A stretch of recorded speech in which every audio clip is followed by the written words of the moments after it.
trying to live your best life, you have to put me first. That's the title of a new book by Julie Cass of the Positive Change Group. And this book is all about, it's not about being selfish. In some cases, it's being aware of what you might be doing to negatively affect other people. 100%. And there's such a stigma around saying me first or taking care of me, but it really is the opposite, because when you do that, you actually raise your energy, your frequency, and your capacity, your patience, just your bandwidth, and you positively impact more people around you. So it's the opposite of selfish, I always say. Right. And it's going very, very, very, very deep into yourself to realize, why do you think a certain way? Why do you judge people a certain way? And often it can come back to a little nugget, even from your childhood or from something that happened to you or something you did, that from now on it affects the way you see things.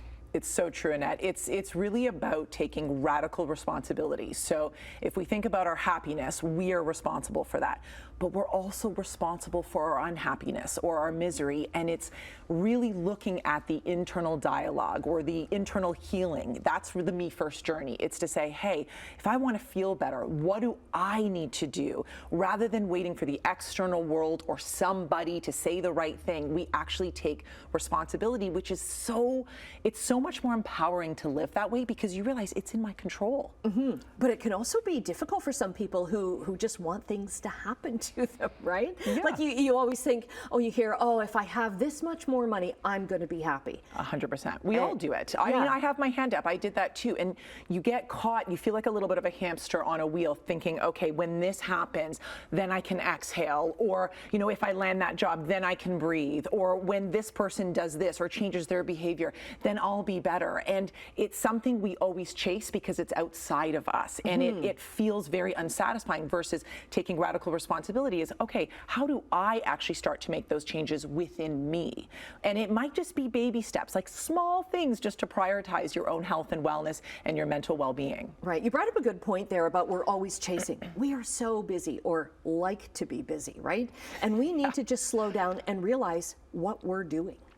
Yeah, it's taking a time out, and it's also, and not to sound cliche, but it is not a journey. It's not a destination. It really is in this moment, because that's all I have is this moment. How do I find more joy? How do I find that inner peace? What can I focus on, or what in my life do I appreciate right now that is going right, that I love, that I can embrace, that I can cultivate more of that appreciation, which increases our mood and our vibration and just how we generally feel, for sure. Right. And sometimes we're just so busy doing day-to-day things that we don't realize what it is we really like. And I like you've got lots of great journal prompts in this, but one of them is to write down what your desires are. Yes. And in a number of health and wellness, in money. Yes.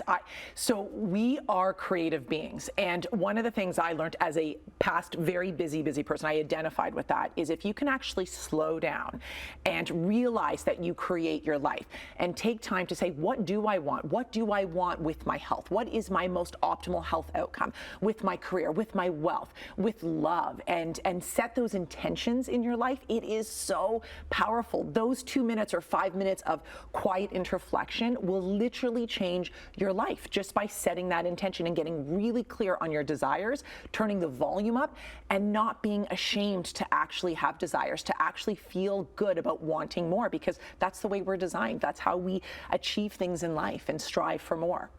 And I like the message in here about not judging people. You don't know what that person's gone through today or going through right now, right? Yeah, and that is so hard to do, but when we're conscious of it, or when we bring an awareness to it, and I think because we've all gone on our own journey and probably gone through things we would never have imagined, it allows us to realize no one has ever been in your shoes exactly the way your life has, nor have you been in their shoes. So we let go of judgment, because if we judge someone else, we're actually being hurtful to ourselves. Yeah, it's all comes back to me and who you want to be in this life, really. Okay, we've got about 30 seconds left, but where can we get the book? So it's actually available at Amazon. That is probably the easiest. Okay. And then there's a certain local bookstores around the area, a couple of chapters as well. And you can also get it online at thepositivechange.com. Okay, we'll put all the links up on our website then. Julie, great to see you again. CHCH.com is where you can find out more. Thank you. Great to be here. Good to have you on the couch. I know, it's so great. Oh my gosh, you're so good at that.